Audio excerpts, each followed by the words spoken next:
So hi all mga sis, welcome back ulit sa ating YouTube channel. So for today's video and content, another unboxing na naman tayo ng isang tablet.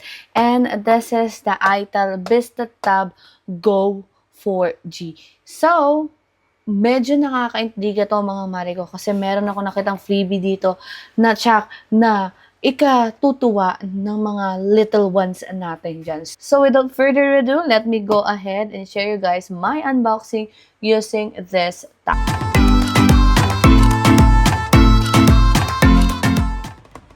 So ito na yung ating ITEL VistaTab Go 4G with case, and look at that, nakalagay na kagad sa box niya na meron itong free intelligent vision protector. From the word itself na vision protector, meaning pro ito para sa mga kids natin dyan na mahilig magbabad at manood sa ating mga smart tablet, So, makita nyo dito, meron tayong quick specification. So, meron tayong 6.68 bright display, 7,000 mAh battery capacity or mega battery capacity. Meron parental control lock and learning center.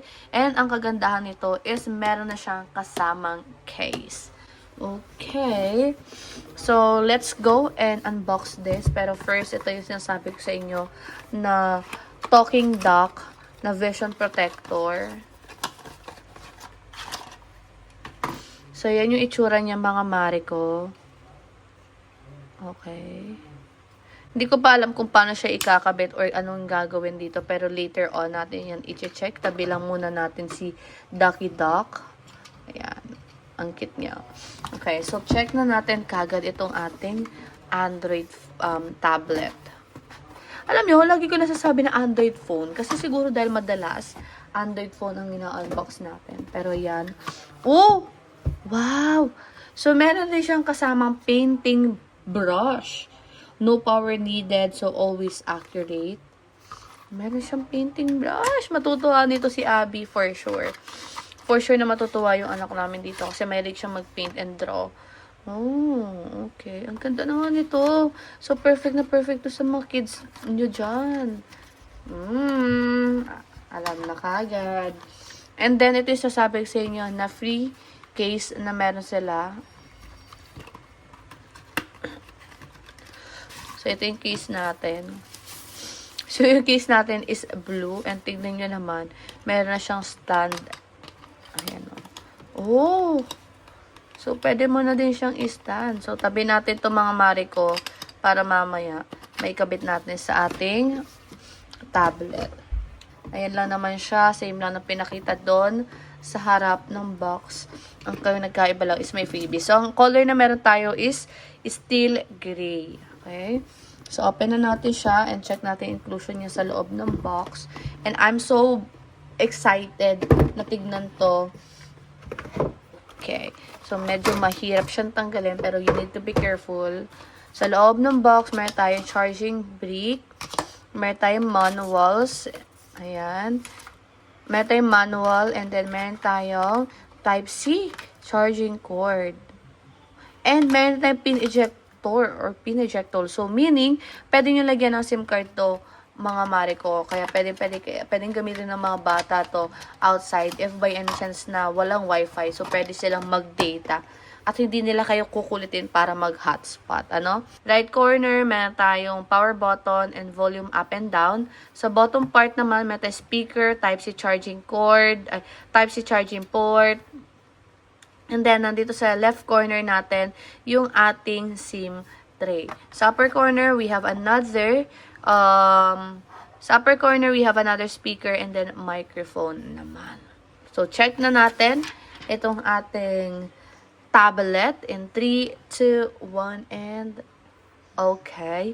So, this is the ITEL VistaTab Go mga mare ko. In fairness, so matte finish siya, so hindi siya prone sa scratches, fingerprint, or smudges.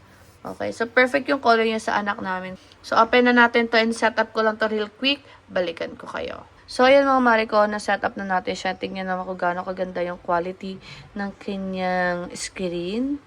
Ayan. So, smooth naman din siya. Very smooth of quality siya. So, check natin yung setting real quick. Okay. About tablet. So, RAM, 4 GB of RAM with 64 gigabytes from 6.7 inches. Okay, so 7,000 mAh battery capacity. And yung chipset niya, T7250. Oh, so perfect na perfect nga siya for gaming, mga mare ko. Well, actually, wala namang wala namang ding problema. Pero, wait lang. Parang puti ko siya. Sa front-facing camera niya, medyo maputla tayo dito mga marik at hindi ko gusto yung quality. Pero, main camera, is this for real, bro? Let me just check again, Grabe, wait lang. Wait lang, guys. I'll try this. 1, 2, 3. Okay, tinignan ko lang. And, okay yung camera niya, main camera niya, be. Okay.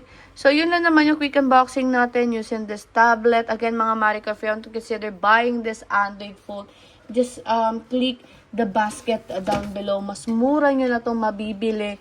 And again, mga sis Mars, I'm not a pro when it comes to reviewing ng mga tech. I'm just sharing you guys my thoughts, my experience using this Android phone. So, dito natin ilalagay itong ating Docky Dock, and then you have an option to turn this one on. Just do this.